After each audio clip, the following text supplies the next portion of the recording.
Welcome students, आपका फिर से ऑनलाइन एजुकेशन की कक्षा में मैं राम लेक्चरर आपका स्वागत करता हूं। और इस चैनल में आप ये आगे फिर आर्थिक सांख्यिकी स्टडीज फॉर द एकेडमिक्स में हम चैप्टर नंबर 5 कर रहे हैं। और चैप्टर नंबर 5 है आंकड़ों का प्रस्तुतिकरण, पाठ्य सारांश प्रस्तुतिकरण। इस चैप्टर में हम बात करेंगे आज आपके सामने 11वीं क्लास का लिया है आंकड़ों का प्रस्तुतिकरण, पाठ्य साधन प्रस्तुतिकरण में presentation of data, texture and presentation. आंकड़ों का प्रस्तुतिकरण में हम प्रेजेंटेशन ऑफ डाटा, आंकड़ों के व्यवस्थितीकरण के बाद आंकड़ों को निकल के जो पिछली वीडियो थी उसमें आंकड़ों का वर्गीकरण व्यवस्थित करना हमने आपको समझाया था विभिन्न प्रकार से। तो उसके बाद आपका जो अगला स्टेप है वो आंकड़ों का प्रस्तुतिकरण के आंकड़ों हम प्रस्तुत कैसे करें। तो आंकड़ों को प्रस्तुत करने की अभिप्राय यह है कि आंकड़ों को स्पष्ट व्यवस्थित रूप से इस प्रकार से किया जाए कि उन्हें सभी व्यक्ति सरलतापूर्वक समझ सके और उचित परिणाम निकाल सके। इसलिए प्रस्तुत करना आंकड़ों का प्रस्तुतिकरण के 3 प्रकार हो सकते हैं। नंबर 1 पाठ्य या वर्णनात्मक प्रस्तुतिकरण, नंबर 2 सारणी प्रस्तुतिकरण और नंबर 3 है चित्र में प्रस्तुतिकरण। अब चित्र सबसे पहले हम चलते हैं पाठ्य प्रस्तुतिकरण के बारे में। Textual presentation of data, data को कैसे प्रेजेंट करें टेक्सचुअल में, उसमें पाठ्य प्रस्तुतिकरण आपको अध्ययन के पाठ्य का एक अंश या अध्ययन की विषय वस्तु के वर्णन का एक अंश होते हैं। और इस प्रकार का प्रस्तुतिकरण आंकड़ों का वर्णनात्मक प्रस्तुतिकरण भी कहलाता है। जब आंकड़ों की संख्या ज्यादा ना हो तो प्रस्तुतिकरण की यह सामान्य विधि है कि संक्षेप में पाठ्य प्रस्तुतिकरण के आंकड़ों को सरल वाक्यों में प्रकट किया जाए। उदाहरण के लिए हरियाणा में कपड़े बनाने की एक कंपनी में हड़ताल हुई और 50% कर्मचारी अवकाश पर रहे। कल की ऑनलाइन कक्षा में 50 विद्यार्थियों ने भाग लिया। इस प्रकार के उदाहरण है आपके, इसके उदाहरण है। इसके बाद ये उपयुक्त कहाँ विधि है, पाठ्य प्रस्तुतिकरण विधि उपयुक्त कहाँ होती है। आंकड़ों का पाठ्य प्रस्तुतिकरण तब ज्यादा उपयुक्त होता रहता है जब आंकड़ों की संख्या अधिक ना हो और आंकड़ों का आकार छोटा होता। पाठ्य प्रस्तुतिकरण एक अच्छी विधि है। दोष क्या है इसमें, आंकड़ों के पाठ्य प्रस्तुतिकरण की सबसे गंभीर समस्या यह है कि यह किसी व्यक्ति को मात्रात्मक तथ्यों के पाठ्य से पूर्व में ही पढ़ाना पड़ता है। और इसके विपरीत आंकड़ों को यदि किसी चित्र या दंडों के रूप में प्रस्तुत किया जाए तो एक नजर डालकर भी हम काफी सूचनाएं प्राप्त कर सकते हैं। यानी कठिन अंश इसमें पढ़ना पड़ता है जबकि दूसरी वीडियो में पढ़ना नहीं पड़ता। व्यक्तित्व कर सकते हैं जबकि आंकड़ों का पाठ्य प्रस्तुतिकरण में पूरा पाठ पढ़ना तथा ग्रहण करना आवश्यक होता है। इसलिए इसका सबसे बड़ा दोष यही है और सबसे दोष विधि है।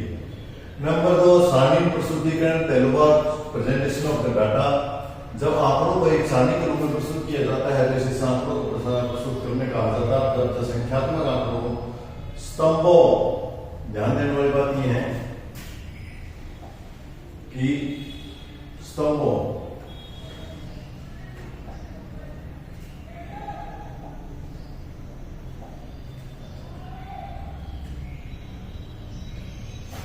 ये स्तंभ है आपके स्तंभ, कॉलम और पंक्तियां। अब कॉलम और स्तंभ में क्या फर्क होता है, जो इस प्रकार आपके ये को स्तंभ बोलते हैं, ये स्तंभ है और ये आपकी पंक्तियां हैं। इनको मिलाकर के आपका डायग्राम बनता है। तो आपको समझ में आ गया होगा कि पंक्ति कौन सी, जो खड़ी लाइनें हैं इनको स्तंभ बोलते हैं और जो खड़ी लाइनें इनको लाइन बोलते हैं। इस प्रकार ये के जाल सा बनाते हैं, जैसे वॉलीबॉल का नेट का जाल, उस प्रकार जाल बनाते हैं और इसमें आंकड़ों को रखते हैं तो आंकड़े आसानी से समझ में आ जाते हैं। इसलिए इसको बनाया जाता है। आपको सारणी कहलाता है।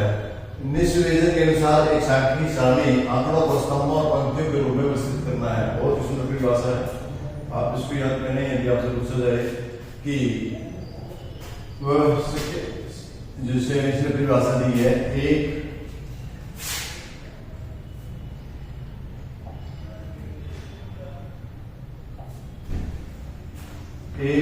सांख्यिकी सारणी आंकड़ों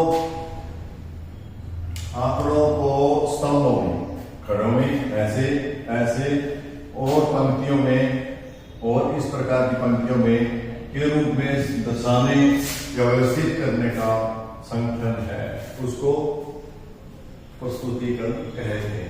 लेखन में आप लोगों को समझ में आ रहा होगा सभी को। Professor M S. वेले के अनुसार सारणी विस्तृत अर्थों में कालम और पंक्तियों के रूप में आप लोगों का क्रमबद्ध व्यवस्था है। बिल्कुल ठीक है, ये बहुत अच्छी परिभाषा है। एक सारणी के भाग कौन कौन से होने चाहिए, विशेष प्रसंग ये बनता है आपका इस चैप्टर में, जो अक्सर परीक्षा में आता है कि एक सारणी के विशेष भाग कौन कौन से हैं, तो हम उनकी चर्चा करने वाले हैं। सबसे पहले सारणी का पहले भाग है संख्या। जब भी सारणी बनाई जाए तो सारणी जो भी बनाते हो सारणी को उसकी संख्या कितनी जरूरी है, सारणी नंबर 1 है, 2 है, 3 है, 4 है, 5 है, ये जरूरी लिखी जानी चाहिए। उसी के अनुसार आपकी सारणी होगी, क्योंकि इस सारणी को ढूंढने में आपको आसानी होगी। अगला नंबर 2 शीर्षक, टाइटल। प्रत्येक का टाइटल भी दिया जाना चाहिए, जो सारणी है उसका टाइटल दिया जाना चाहिए ताकि पता सके किस चीज की सारणी है। प्रत्येक सारणी की संख्या के बाद सबसे ऊपर उसका शीर्षक दिया जाना चाहिए। शीर्षक मोटे अक्षरों में लिखा जाना चाहिए ताकि तुरंत ही ध्यान आकर्षित हो सके। शीर्षक सरल, स्पष्ट और छोटा होना चाहिए। शीर्षक इतना स्पष्ट होना चाहिए कि उसे पढ़ाते सारणी के बारे में ज्ञान हो जाए उससे संबंधित। इसके बाद जो नंबर 3 है आपका, वह शीर्षक टिप्पणी, हेड नोट। यदि शीर्षक में पूरी सूचना देना संभव नहीं है तो उसके तुरंत नीचे, शीर्षक के तुरंत नीचे हेड नोट दे देना चाहिए, टिप्पणी दे देनी चाहिए। इसमें यह अतिरिक्त सूचना दी जा सकती है इसमें जो शीर्षक में नहीं लिखी आपने, उसके लिए लिखना होता है। नंबर 4 पंक्ति शीर्षक। सारणी की पंक्तियों की शीर्षक भी लिखी जानी चाहिए कि आपकी लाइन बनी है, आपकी इस प्रकार की लाइन बनी है,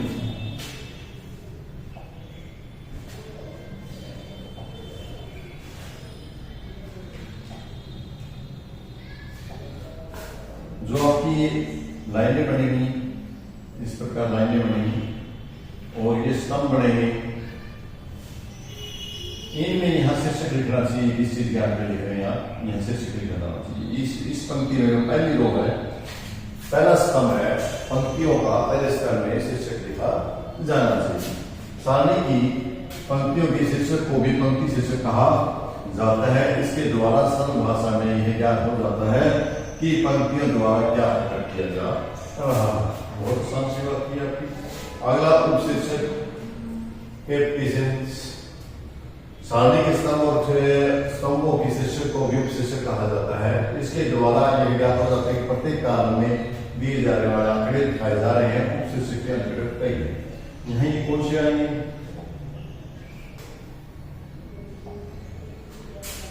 जो इस प्रकार बनाए आपने, ये आपके हैं पंक्तियां। और इसमें पहले कॉलम में जो आपने लिखा, ये इस कॉलम में लिखेंगे वो आपके आएंगे पंक्ति शीर्षक। और जिसका पहले किसी लाइन पंक्ति के ये स्तंभ है, प्रत्येक स्तंभ में जो लिखा जाएगा वो होगा आपका उपशीर्षक। उसको हम क्या कहेंगे, उपशीर्षक कहेंगे। यहाँ इसमें पंक्ति शीर्षक, पंक्ति शीर्षक, पंक्ति शीर्षक, यहाँ उपशीर्षक, शीर्षक, इसमें उपशीर्षक, यहाँ मैन शीर्षक, यहाँ सारणी के नीचे ऊपर मैन, ऊपर तालिका नंबर 1 है, 2 है, 3 है, फिर उसकी तालिका है जो सारणी है उसके नाम लिखेंगे। यहाँ छोटा संक्षेप में या ब्रैकेट में उसका उपशीर्षक लिखेंगे, यहाँ पंक्ति शीर्षक लिखेंगे और यहाँ हम सारणी का लिखेंगे। जैसे टाइम टेबल में होता है, स्कूल का टाइम टेबल होता है, उसी प्रकार आप करेंगे। अगला कलेवरी या क्षेत्र बॉडी। सारणी का सबसे महत्वपूर्ण भाग कलेवरी या बॉडी कहलाता है। इसके द्वारा सारणी में दी गई सारी सूचनाएं को दिखाया जाता है। प्रत्येक आंकड़े को कॉलम तथा पंक्ति द्वारा बनाए गए खानों में, शैल में अलग अलग लिखा जाता है। इसके बाद जो नीचे टिप्पणी देनी होती है, सारणी में दी गए आंकड़ों को स्पष्ट करने के लिए टिप्पणी देने की आवश्यकता होती है। नीचे जो सारणी होती है उसमें आप नीचे देने की आवश्यकता होती है। ये टिप्पणी सारणी के नीचे लिखी जाती है। टिप्पणी तभी दी जाती है जब कोई आंकड़ों की सूचना स्पष्ट ना हो या उसके विषय में अतिरिक्त सूचना हो, वरना टिप्पणी देने की जरूरत नहीं होती। नोट कर देना होता है जब कोई उसमें कमी रहेगी, ये सूचना देने में, जिससे अधूरी सूचना स्पष्ट हो जाए और सारणी के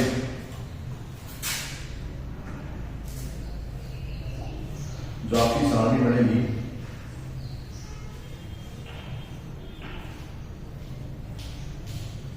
फुट नोट इसलिए कहते हैं यहाँ शामिल नहीं है इसकी नोट, यहाँ लिखना आपने नोट और जो कुछ बाकी रहेगा वो हम इसमें लिख सकते हैं NOT नोट। ठीक है, तो आगे है स्रोत। इस नोट के नीचे हम स्रोत लिखेंगे। यदि सामने में द्वितीयक आंकड़ों को प्रकट किया है तो उन आंकड़ों को स्रोत अर्थात आंकड़े आपने कहां से लिए इसके बारे में लिखेंगे। जो आंकड़े आप यूज कर रहे हैं वो आंकड़े कौन से स्रोत से लिए इसके बारे में जानकारी जानी चाहिए, जैसे उसका नाम, प्रकाशन, वर्ष, पृष्ठ संख्या, प्रकाशन आदि का पता। अब जो अगला क्वेश्चन बनता है वह है एक अच्छी सारणी के संबंध में सुझाव या अच्छी सारणी की क्या विशेषताएं होती है या क्या विशेषता होनी चाहिए, क्या विशेषता विशेषता होनी चाहिए। नंबर एक शीर्षक है वो अध्ययन के अनुकूल होना चाहिए। जिसको हेड दिया आपने वो जैसी सारणी उसके बारे में ही लिखा जाना चाहिए, वो उद्देश्य के अनुकूल होना चाहिए। दूसरा, तुलनात्मक सारणी बनाते समय यह भी ध्यान रखना चाहिए कि जो संख्याओं की तुलना की जानी है वह एक दूसरे वाले काल में पंक्तियों में रखी जाए, जिसकी उसी काल में रखी जाए जिस काल की विशेषता है, दूसरे काल में उसको रखा जाए। विशेष महत्व, सारणी के कई महत्वपूर्ण तथ्यों को विशेष महत्व देने की आवश्यकता होती है। उन तथ्यों को सबसे ऊपर के कॉलम में या सबसे ऊपर वाली पंक्ति में या सबसे पहले वाले कॉलम में दिए जाना चाहिए। जब सारणी बनाते हैं तो मैन चीज पूछी गई है उस चीज को आप जो आपकी सारणी है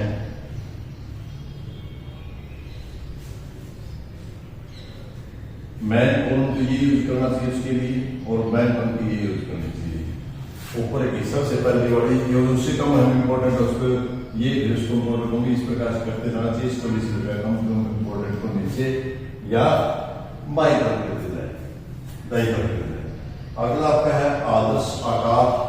सारणी का आकार आदर्श सारणी का आकार तय करने से पहले उसका एक ड्राफ्ट बना लेना चाहिए। इसके द्वारा यह तय किया जा सकता है कि कितनी पंक्तियां कितने कॉलम बनाए गए, जैसे सारा को प्रकट किया जा सके। इस प्रकार भी नहीं कि ज्यादा पंक्तियां कॉलम बना दे वो आंकड़े हमारे कम हो या हमारे पंक्तियां कम कम रह जाए आंकड़े ज्यादा हो, तो इस प्रकार हमें आदर्श कॉलम बनाना है। इसके बाद शेष पंक्ति, यदि पंक्तियां बहुत लंबी हैं सारणी की बाई पंक्तियों पर उनसे अनुशेष किए जाने चाहिए। शून्य का प्रयोग, सारणी में शून्य का प्रयोग केवल मात्रा की अनुपस्थिति के लिए किया जाना चाहिए।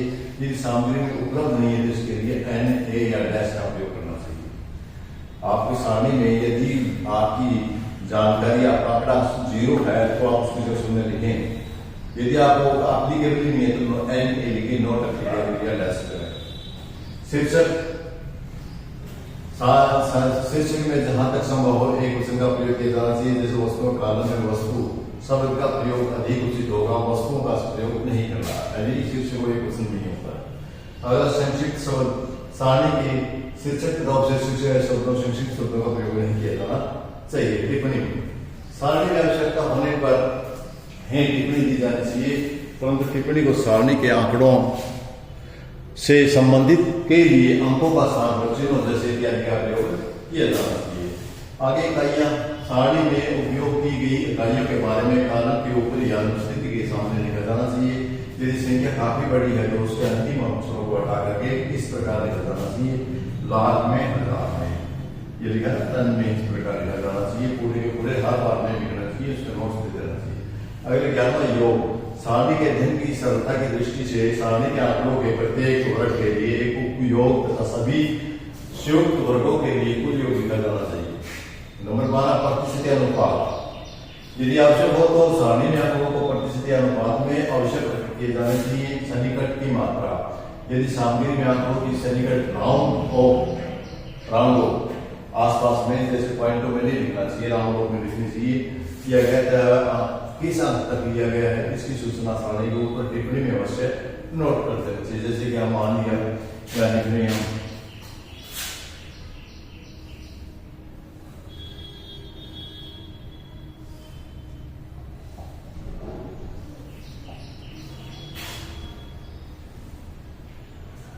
यहाँ हमने कुछ भी कोई भी लिखा A 5, B 10, C 15, तो आप इसे नोट में लिख सकते हैं। नोट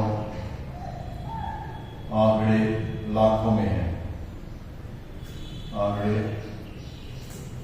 00 में है या लाख में है, लाख में है। ये 5 लाख है, बार बार ऐसा नहीं करना, ऐसा नहीं करना।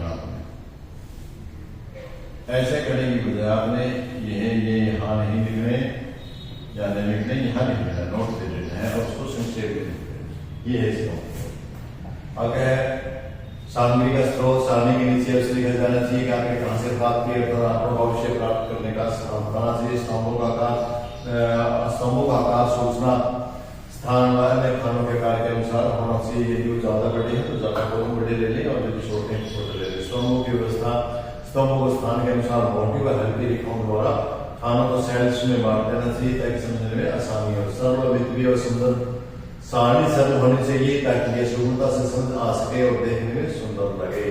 तो इस प्रकार की हमारी विशेषता थी। अगला जो क्वेश्चन बनता है सारणी के प्रकार, टाइम ऑफ द टेबल्स कितने प्रकार की है टेबल। तो सारणी को विभिन्न प्रकार से भागों में बांटा जा सकता है। नंबर एक उद्देश्य के अनुसार सारणी बनाई जा सकती है। सामान्य उद्देश्य वाली सारणी, सामान्य उद्देश्य वाली सारणी वह सारणी है जो सामान्य प्रयोग के लिए आंकड़ों का प्रस्तुत करती है। इसका एकमात्र उद्देश्य इस प्रकार प्रस्तुत करना है कि अनुसंधानकर्ता को अलग अलग इकाइयों को ढूंढ सके।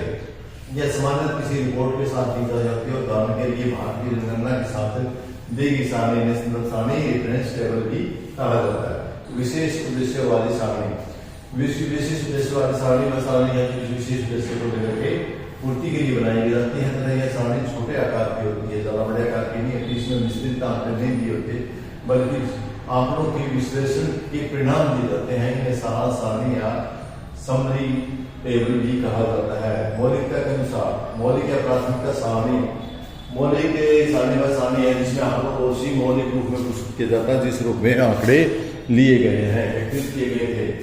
व्युत्पन्न सारणी, व्युत्पन्न सारणी वह सारणी है जिसमें आंकड़ों को उसी रूप में प्रस्तुत नहीं किए जाते जिसमें लिए गए हैं, एकत्रित किए गए हैं, बल्कि वे अनुपात या प्रतिशत में आंकड़ों को दर्शाया जाता है। जबकि इकट्ठे किए गए थे वह अनुपात में नहीं इकट्ठे किए थे।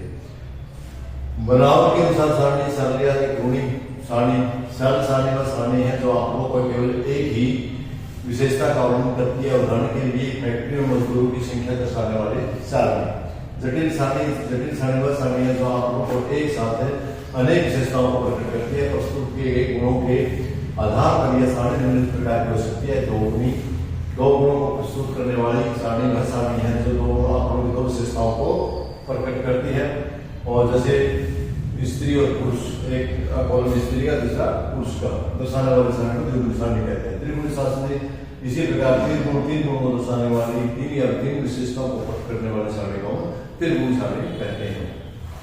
जैसे इसमें दिया गया कि फैक्ट्री में मजदूरों की संख्या में स्त्री और पुरुष, ग्रामीण और शहरी मजदूरों को दर्शाने वाली सारणी को त्रिगुणी सारणी कहते हैं। बहुगुणी सारणी वह सारणी होती है जो आंकड़ों को 3 से अधिक गुणों को प्रकट करती है। तो उदाहरण के लिए फैक्ट्री में मजदूरों को स्त्री पुरुष में, शिक्षित अशिक्षित में, ग्रामीण शहरी में, विवाहित अविवाहित में आदि में प्रकट किया जाता है।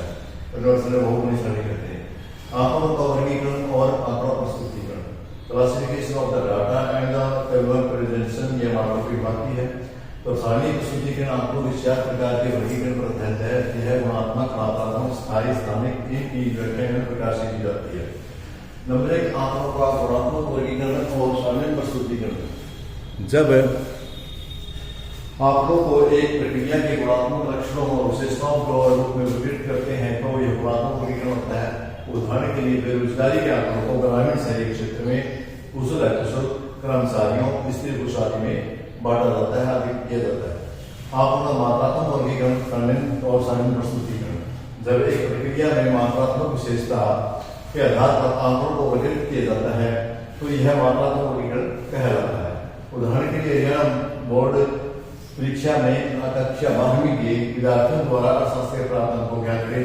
आंकड़ों का अस्थायी वर्गीकरण तथा सारणी प्रस्तुतिकरण। अस्थायी वर्गीकरण में आंकड़ों के समय के अनुसार वर्गीकृत किए जाते हैं। समय एक वर्गीकृत चर बन जाता है। उदाहरण के लिए सन 2010 से लेकर 2020 तक के देश में अनाज उत्पादन संबंधी आंकड़े।